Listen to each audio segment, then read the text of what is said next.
Vamos a hablar de agua, ¿no?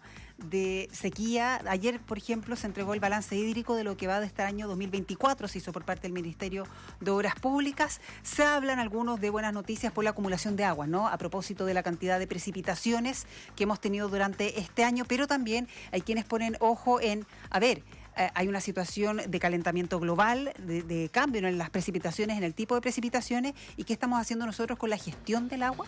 Bueno, vamos a hablar acerca de este tema justamente con quien es hidrólogo, es miembro del Programa Hidrológico Internacional de la UNESCO, Pablo García Chevesic, que está en línea hasta ahora. ¿Qué tal, Pablo? ¿Cómo estás? Buenas tardes. Hola, buenas tardes. Buenas tardes, Álvaro, Loreto, muchas gracias por la invitación. Está además en Arizona, porque también es académico de Colorado School of Mines, también allá en Estados Unidos. Desde Estados Unidos recibía entonces el llamado de la radio. Hace muchos años, más de una década, ¿no? Estamos viendo el tema de la sequía en nuestro país, pero lo decíamos, con distintos factores, calentamiento global y otros. ¿Es necesario solamente ver cuánto llueve o nos estamos quedando atrás? Bueno, esa es la pregunta del millón, pues, y la mayoría de las personas piensan que todo esto de la gestión del agua es simplemente la lluvia, o sea, y la verdad es que lamentablemente no es así. Han salido estudios recientes ahora que han concluido con evidencia muy sólida que en realidad la escasez hídrica, la crisis hídrica de Chile central se ha debido más que nada al sobreconsumo, y aparte de eso está la parte climática, que es otro problema también. Entonces, esto es como, en hidrología se denomina como un respiro. Esto nos da un respiro, pero la tendencia sigue igual, el problema no se ha ido. Eso es lo importante entender. Sí, perdón, ¿tiene alguna incidencia en esto también el estatus jurídico de los derechos de agua en nuestro país?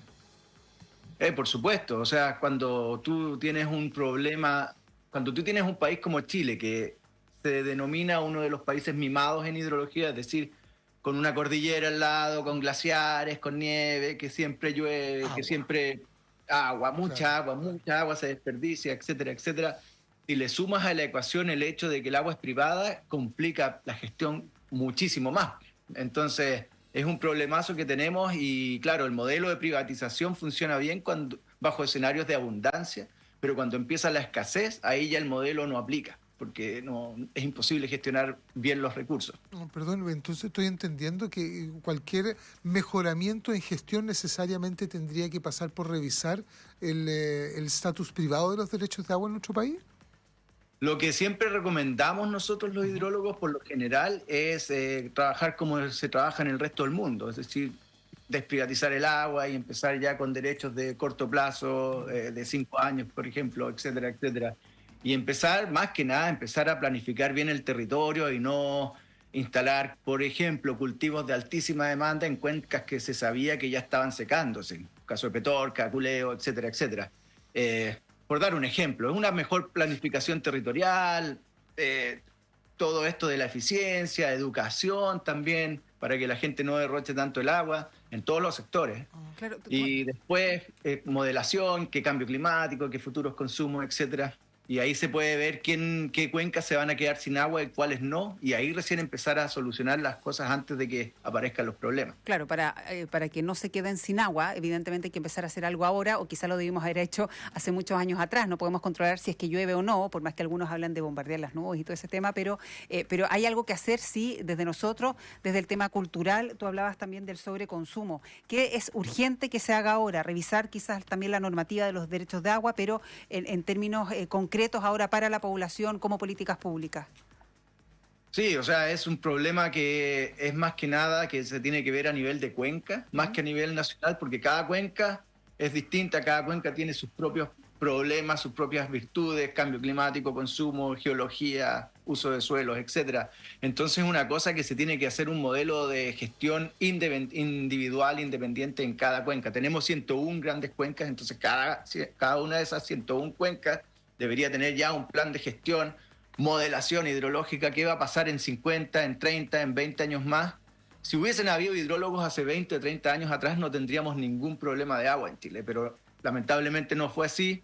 Ahora seguimos pocos hidrólogos, pero ya por suerte se están formando hidrólogos en la Universidad de Chile ahora, hace un par de años. Este es un aporte que nos hace una auditora. Marcela nos escribe y hace el siguiente apunte, que la ley de cambio climático contempla gobernanza de cuencas, precisamente. ¿Hay alguna esperanza depositada en justamente la ley de cambio climático en ese aspecto, la gobernanza de cuencas? Sí, por supuesto que están las intenciones y están las buenas, están aplicándose medidas que podrían generar soluciones en el mediano o largo plazo. El problema es que los errores se cometieron hace 10 años, más o menos el 2010, por ahí empezaron a sobreasignarse derechos de agua en la mayoría de las cuencas, por ejemplo, de la zona central. Ahí fue cuando empezó el problema de Petorca, como digo, de aculeo, desvío de afluentes, introducción de parcelas de agrado, de cultivos de alta demanda, etcétera. Entonces, el problema fue que no había conocimiento hidrológico de nuestras cuencas. Eso es lo que tenemos que hacer, más que nada, antes de empezar al mismo tiempo de empezar con estos planes de gestión, etcétera, del cambio climático, investigación necesitamos, investigación. Tenemos que conocer muy bien cómo responden nuestras cuencas frente a distintos tipos de cambio de uso de suelo. Entonces, si uno dice, por ejemplo, vamos a poner 300 hectáreas de guindo, por ejemplo, en esta cuenca. Entonces uno aplica el modelo y uno ve, mira, la verdad es que considerando cambio climático, futuros consumos, etcétera, solamente le alcanzan para 74 hectáreas, por ejemplo. Y así, es una cosa de planificación territorial en base a los recursos hídricos más que en base a otras cosas. Y dando prioridad, obviamente, a los ecosistemas, al consumo humano, y finalmente a la parte económica, que también es importantísimo que una cuenca produzca, genere divisas, pues genere entradas, exportación de productos agrícolas, etcétera, pero siempre bajo un escenario de un manejo sustentable de los recursos hídricos. Claro, que sea sostenible también. Pero pasa también por decisiones políticas, ¿no? ¿Cómo está eso también? Porque uno... Claro, tiene que ver la producción, pero también hay intereses, hay distintos intereses en esto. ¿Cómo ves tú eso también desde Estados Unidos, lo que están haciendo otros países y cómo se está manejando en Chile? Sí, o sea, es los países que se están quedando atrás en esto de la gestión del agua, del cambio climático y de la escasez hídrica, se caracterizan porque las decisiones políticas, primero, no están avaladas por la ciencia, no están de la mano con la ciencia. Se han cometido tantos errores, incluso en Chile, de decisiones políticas que los hidrólogos decimos en qué estaban pensando. Y la parte política, la generación de soluciones, etcétera, hay países que pueden estar 10 años en el Senado, en el Congreso, tratando de... Y no, tenemos que hacerlo rapidísimo, en unos meses o en un año a lo más, porque nos la está ganando el cambio climático. Entonces, para los que piensen que, vino el año del niño, llovió mucho, se solucionó el problema, tenemos la mayoría de los embalses bastante bien. No, esto es un respiro, esto no ha terminado, esto está recién empezando. Entonces hay que tomar medidas y una de las medidas es agilizar los procesos políticos, como dices tú, Loreto. A propósito de la política, Pablo, tú trabajas en la UNESCO, haces parte del Programa Hidrológico Internacional de la UNESCO, además eres académico en el Colorado School of Mines. ¿Chile es el único país que tiene aguas privatizadas?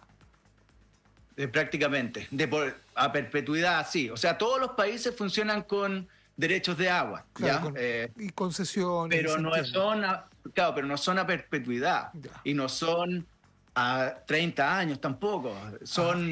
Van dando a medida que como se van dando las cosas del clima, el consumo, exacto. ¿Y para eso cómo se ve eso desde la academia? Allá me imagino que trabajas con nacionales e hidrólogos de otros países o gente relacionada con el tema. ¿Cómo se ve esa situación desde allá? Dice, qué loco, crazy.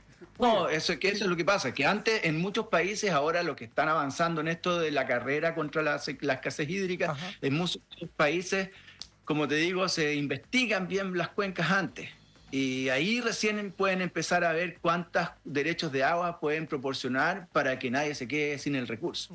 Eso es lo fundamental. Eso es lo que tenemos que hacer en Chile primero que nada. O sea, como te digo, investigación. Y no hay datos acá, hay muy poquitos datos, se necesita mucho más, la DGA necesita muchísimos más recursos para hacer estudios e investigaciones y poder determinar conocer sus cuencas y poder determinar cuántos derechos de agua realmente se pueden asignar en ciertas cuencas o en otras, etcétera, etcétera. Y hay muchas cuencas que ya tienen sobreasignación de derechos de agua. Y usted ha hecho referencia a los cultivos, pero por ejemplo se ha visto mucho, particularmente desde la pandemia hacia acá, y además, bueno, en redes sociales aparecen anuncios importantes de parcelaciones que se están haciendo hasta unas imágenes maravillosas donde hay abundante agua, unas imágenes paradisíacas en verdad, que invitan a comprar terrenos, territorios. No da la impresión de que haya orden ahí y tampoco da la impresión de que haya manejo de cuenca. Sí, está totalmente fuera de control. El consumo de agua en las últimas décadas en Chile y en el mundo en realidad, pero en Chile sobre todo, se ha salido de control. Simplemente los cambios de uso de suelo se ocurren, uno puede verlo en Google Earth, donde sea en el país, y va a ver que en realidad los cambios son abismantes.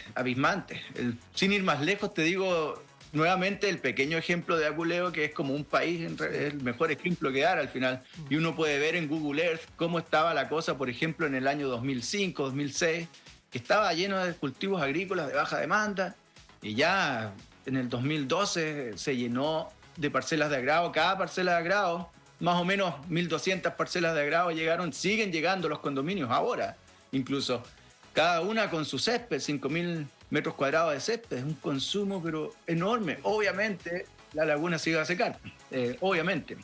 Entonces el daño ya está hecho y ahí hay que darle pero muy fuerte a la cultura del agua del chileno, que todavía es muy difícil cambiar la cultura del agua de un país, sobre todo un país como Chile que siempre ha tenido tanta agua. Entonces hay que darle firme. Eliminación del césped y entender que se puede tener un jardín precioso y hermoso con un mínimo consumo de agua, un jardín xerófito como se llama, o simplemente hay gente que pinta, en otros países pinta el césped y pone chépica, cosa de que se muere en verano, pero lo pinta, ¿cierto? Y ahí después de la primera lluvia vuelve a florecer y así. Claro. Tener un par de meses seco da lo mismo. Claro, cambios culturales urgentes, cambios en la normativa también, la burocracia, bueno, todos los puntos que hay que analizar y escuchar sobre todo también a los expertos. Pablo García Chevesich es hidrólogo, es miembro del Programa Hidrológico Internacional de la UNESCO, entre otras cosas. Muchas gracias, Pablo, por atendernos desde allá, desde Estados Unidos. Un abrazo, Pablo. Fuerza Chile, gracias. Gracias.